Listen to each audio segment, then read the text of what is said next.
So pole to pole is a drive from the magnetic North location in the Arctic all the way to the South Pole in Antarctica. ¿Cómo están, muchachos? Bienvenidos a nuestro canal. Tenemos por acá los muchachos de Polo a Polo. Están recorriendo unos buenos kilómetros y le vamos a hacer un par de preguntitas ahí para que nos cuenten cómo va este proyecto que están haciendo. How you doing, guys? Good. Tired, but busy. good. It's been, but Well, we're good. That's great. Well, I'm going to start asking you, what equipment does the vehicle have? So the first bit of equipment that the car has to make it possible of driving in Antarctica and the Arctic is obviously those amazing 39-inch BF Goodrich KO2 tires. They're really what's making this possible to do this trip. And Arctic Trucks have done incredible work modifying the vehicle and just modifying it to make it capable, minimal modifications to make it capable of going into those polar regions.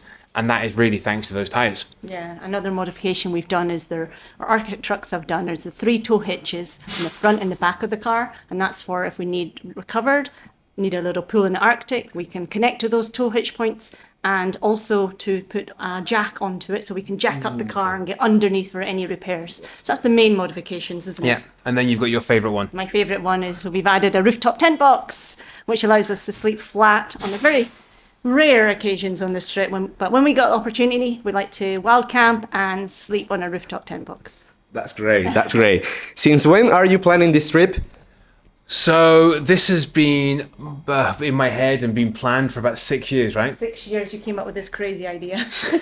She always says it's crazy. It's crazy though. It is. It's crazy. It is. That's great. Yeah, so it's 6 years in the making, but I've worked with Arctic Trucks, BF Goodrich, NLX Way, Nissan to make this possible. So there's a lot of work, a lot of planning gone into this, and it's not something that you can just kind of go and do. We've got no polar expedition expertise, so that's why we rely on Arctic Trucks, but then having the right equipment, hence BF Goodrich, hence Arctic Trucks, hence Nissan and the Ariya. So Okay, perfect. How long have you been traveling?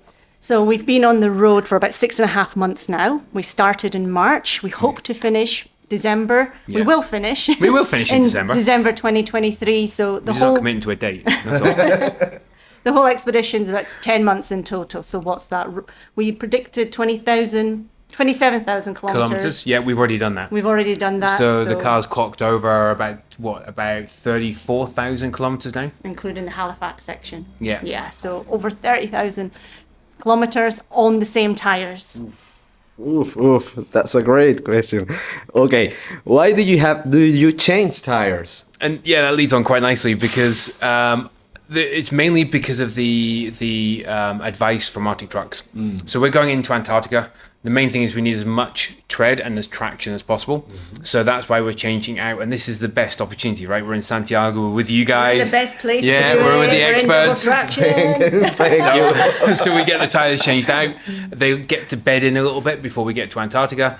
But I will say, if we didn't go into Antarctica and we just go into Ushuaia, for example, we wouldn't change them. There's more than enough tread in those tires still, more than enough life in them, which is incredible when you think we've just said 35,000 kilometers on them, and there's still barely any tread gone. It's not bad, is it? So I don't know if that's like because it's electric, or I don't think it's got anything to do with the electric vehicle, is it? It's got everything to do with the tires. It's the tires, right? It's tire. Yeah, it's a tire. Okay.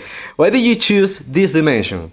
Is the right decision with that with the that size of the tire? Yeah, I mean, and again, that's the expertise of Arctic Trucks. It's not anything. If I had made the decision on tires, we'd probably still be bogged down in snow in the Arctic. Yeah, being honest. Or you put 44s on. I put 44s on, yeah. But so it's their expertise, and it's them knowing what is just the right size that's going to work good on the car, first of all.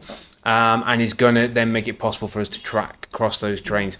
If we get even 1 inch or 2 inch wrong the either side, we could again just be stuck. Okay. But I do understand from Arctic Trucks that was one of the most important decisions on what size of tire and what type of tire, more importantly, to use. So they've done a cracking job with selecting the right one. That's a great tip. Okay. At what pressure do you ride on asphalt and off-road? Yeah. So we're running just now about anywhere between 32 and 34 PSI. Okay. Good flotation, less friction on the road. In the Arctic, what we're running there? as low as 4. Yes. Yeah, as low as 4 psi in the Arctic. love 4 to about 8 to 10 was what we were running the car at. So, And that'll be the same in Antarctica. The idea, if people have seen online the viral video of the polar bear that spreads itself on the ice, Yeah. it displaces all its own body weight, so it's on the ice and it doesn't crack the ice. Exactly the same situation with the flotation of these tires. Low tire pressures displace the weight of the car. So important, the PSI. Just 1 PSI determines whether you can continue moving or you're stuck. It's as minute as that. So those guys in Arctic trucks guys know exactly what tire pressure to use to keep us moving. That's great. That's a great tip. I'm going to use it. Have the tire pressure changed when you ride? Yeah. Yeah. Yeah. I mean, so when, as you mean, the tire pressure changing depending on where we are. Exactly, yeah. And the main thing is we're generally sticking to the Panamericana, so Pan American Highway. So the tire, they're normally kind of highway tire pressures. We did actually go into, when we were in Peru, we did go into the sand dunes, right? They gave us permission to go into the sand dunes. So the tire pressures had to be dropped there. We tried to ride on higher tire pressures and we were getting stuck. Traction. Yeah. So we dropped the tire pressures there, And then didn't we we? started to move again. So it's all about the tire and it's all about the tire pressure. But just now it's sitting about, what, 34 PSI? Yeah. 34 PSI for the highway is generally what we keep it at. Okay, that's great. That's great. Okay, how many kilometers have you driven with the tires? So as we said Until earlier, now. we're about 35,000 kilometers. Yeah. Which is phenomenal on the same tire, and there's still plenty tread on it. So great. that's those tires are. It's incredible. And like I say, we shouldn't. If we weren't going into Antarctica, we wouldn't be changing them. Yeah, of course. Unfortunately, we wouldn't be meeting you guys. Exactly. The highlight of our You day, need right? to come to double traction. Okay. Have you cracked a tire? We have had one puncture in the tire in Ecuador. Yeah. Yeah. So we That was had a long night. It was a long night, but it was very quickly repaired and plugged. We're using a tire repair kit, and we were back on the road in a few hours. So Yeah. it's There's a lot of debris around on the road, and unfortunately, we picked up a chunk of metal up in the tire. And there's no recovering that. It's not a tire thing. It's not a car thing. It's just one of those things, right? But these things happen. Yeah. Yeah. These things happen, but the fact that it got repaired very quickly as well, and we've been running on the same tires, brilliant. That's great. That's great. Okay. Next question. How did the tire feels in terms of grip and traction? It's, I mean, there's no other word for it. It's superb, because we're here, right? If we didn't have good Exactly, traction, good control with those tires, we wouldn't be sitting here right now. Yeah. And we have driven, obviously up in the Arctic, and we've done asphalt, but we've done gravel roads. We've been in the Atacama Desert on gravel and dirt terrain. We've been up volcanoes. Volcanoes, So lava, we've done beaches. We've done off-roading. We've covered an array of different terrains, and the grip and the traction on those tires have been phenomenal. So even in that, you think, combine that with the all-wheel drive system that's on the Ariya, the electric all-wheel drive system, and those tires, yeah, they've proven the best match. That's great. That's great. What do you value and criticize most about the tire? I have no criticism. Honestly, great. Those tires. That's a great question. He Answer. criticizes the driver. Yeah. The tires have been phenomenal, hasn't it? I mean, that's the bit that gets the traction from all the people that we meet, and they have performed amazingly in all the different terrains. There's still plenty tread on it just now, which just goes to show it's just such a hard-wearing, durable tire that when they say all-terrain, it really is all-terrain. All-terrain. Yeah. And I think that's the thing, we can't criticize it. We wouldn't criticize it in any way because it's not done anything wrong. It's been flawless. And the testament to that, is, as Julie said, is 35,000 kilometers, and we're only changing them because we're going into Antarctica. Exactly. So, but I mean, It's a great tire. it's a great tire, great tire. and it's basically done. It's not even just the fact that it's an off-roading tire. It's proved great, I guess, versatile across all terrains. So And minus temperatures, minus 39. that's a good point. And in plus 48, 50 in Arizona desert. So even those extreme temperatures, the tire It's coped with that as well. And to work perfectly the tire. Yeah. Okay. What type of terrain have you covered? Off-road and on-road too. I think snow, mud.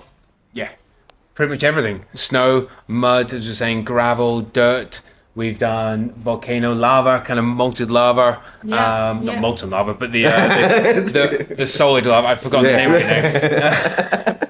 Yeah, we've done beaches, we've done sand dunes. You know, is there anything we haven't done?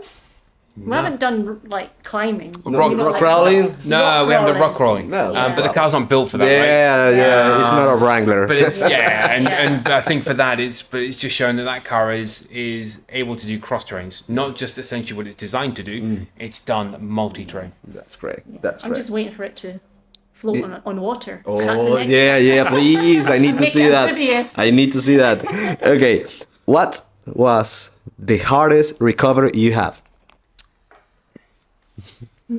I think it's a big story right there. I'd probably say the Arctic, because in the Arctic we've never had any failures, we said, with the tires or even with the car. Okay. But in the Arctic, there was a situation where really deep snow, because we've got not as much ground clearance as normal expedition vehicles. Okay. We have to kind of fire through that snow really, really fast and act like a skimming stone. But what happens is you come down hard, and unfortunately there was a rock underneath the snow that we couldn't see, and it basically sheared the inner steering rack of the car, just sheared it completely. And we had to get the support team recovery, didn't we? Yeah. And they had So that to was a moment where we thought, is the expedition like finished before it's even properly started? Because it's, the tire was like this, and the car was broken, and it was very, very worrying moment. But the Arctic Trucks guys did what they do best and fixed it. Yeah, and 40 minutes, we were up and running, something like 4 that. minutes an hour Yeah. and minus 39 temperatures. So credit to those guys. Yeah, these guys are incredible. Yeah. That's great. That's great. Okay. What other route do you have in mind? Your Wow. bed. Your bed. Yeah, I mean, we spoke about this earlier, right? Yeah. It literally is our bed. I think because like a lot of people say, what do you do next? But I think once we finish the expedition, we need a bit of rest. But then for us, we don't get much rest because, once we finish the expedition, everybody wants to hear that story, right? So we're going to be maybe sitting here again one day on the sofa. Yeah, I heard and we maybe only get like a day in our own bed. We were joking that go home, we'll go to our bed. We're like, we don't like it anymore. We need like racing car seats as our bed instead, just to make us feel like You're going. my home. You're going to go to the car and sit right there and sleep. Okay. I know. That's great. Okay. About electromobility, has it been difficult for you to get charging points for the vehicle? Yes and no. Yeah. Depending on the country, depending where we are, depending on the situation. It's a mixed bag. Yeah.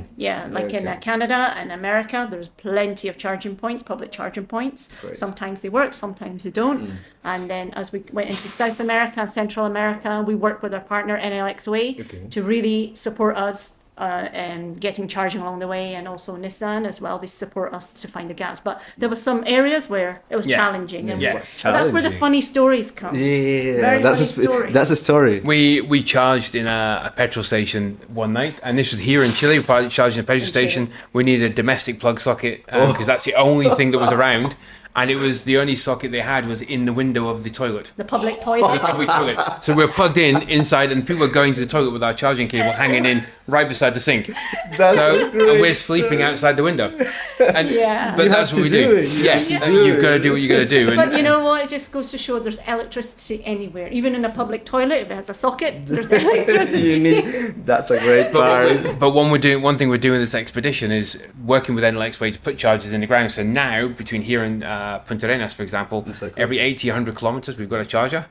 And it means that going forward, those chargers stay there. So any EV drivers now wanting to go and do, or anybody out there thinking, watching this going, I want to do an EV expedition. Maybe you. There's chargers. Maybe I'm Yeah. going to do that. I don't know. We're going to watch that. don't I'm sound going very to convincing, I'm going to Mark. talk with my boss. Okay, guys. To finish, what autonomy does it have? The Nissan. Yeah. So standard car when you buy it at the showroom, unmodified, is 300 miles, which is about 450 kilometers approximately. 500 kilometers. Yeah. something So, like that. but what we've done to the car in terms of modifications, the big tires, the rooftop tent, extra weight, it's reduced it by half. So we're getting about 240 kilometers, 150 miles. So we really have made this challenge even harder for ourselves. Yeah. Everything you shouldn't do to an EV, we've done, right? And But testament to us. We're in Santiago. Yeah. We've driven from the Canadian Arctic and the magnetic North Pole all the way down to Santiago. So And if we can do it with all these modifications and reduced autonomy, then That's great. It just shows it's possible for people to buy an EV today and with double the range and drive between Santiago and Puerto Montt or wherever they want to go. Exactly. And it's just with that, you know, it's just again showing people that it's capable. That's one of the real points of this project, is to show people that electric vehicles are exciting, because the look of everybody when we turned up here, you know, it shows EVs are exciting. They can be exciting. They're amazing to drive. That's a 400 brake horsepower car out there, right? So You don't need nothing else. And if you love adventuring, then EV adventuring is definitely the way to go. If you want to have fun, meet people, you know, yes, there's problems, but that's where the magic happens, Exactly. isn't it? It's where you meet the people, it's where you meet the locals, you find solutions, and you meet lifelong friends as well. You know, yeah. That's great. That's great, guys. Well, that's all. It's glad for us have you here. I don't know if you have to want to tell you anything about it. Eso es todo, muchachos. Es lo que hay. Activa ahí. Ya. Thank you, guys. See you later. Thank you, Double Traction, for swapping out our tires today. And you know, it's been a really, really warm welcome from all of you. And this place looks amazing, doesn't it? It looks like a really fun place to work. And we're looking forward to going vibes. down and checking out our tires getting changed out. Yeah. That's great. Great. Thank you, guys. Thank you, Thank guys. you. Yeah.